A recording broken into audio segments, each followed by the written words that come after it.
Namaste and welcome to YogaEndless. In today's video, let's go through some basic anatomy terminologies you will see your yoga teachers using during your class. One of them being the important ones, tailbone, your pelvic tilts, your tailbone movement.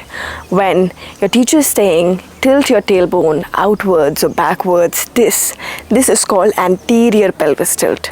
And when they say tuck your tailbone in, when in is towards your front, posterior pelvic tilt.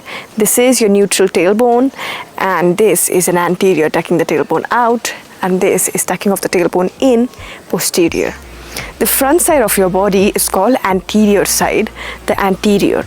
And from the back side of your body, it's called posterior side, posterior chain of your body. You must have also noticed that your teacher will use terminology like flex your spine, flexion in the spine, flex your foot. What does flexion means? When simple way to explain flexion is that two body parts are trying to close their distance.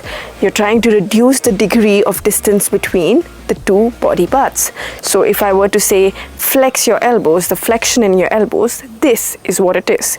And the opposite of this is extension in the elbows. Yes, in the same manner, if you were to flex your hips, what would be the movement? Well, bringing your knees up, where your knees are coming closer to your chest, this is flexion in your hips, and then going backwards is the extension in your hips. Now let's talk about knees. What would the flexion in knees would look like? Well, it's simple.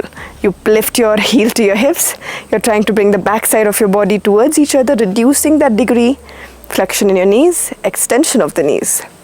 What about the ankles? What about your foot? Well, when you pick the toes towards you, that's flex of the foot, and when you point it, that's the extension of the foot.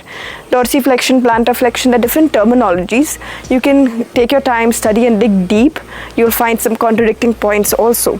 There's another one, which is neck flexion, spine flexion.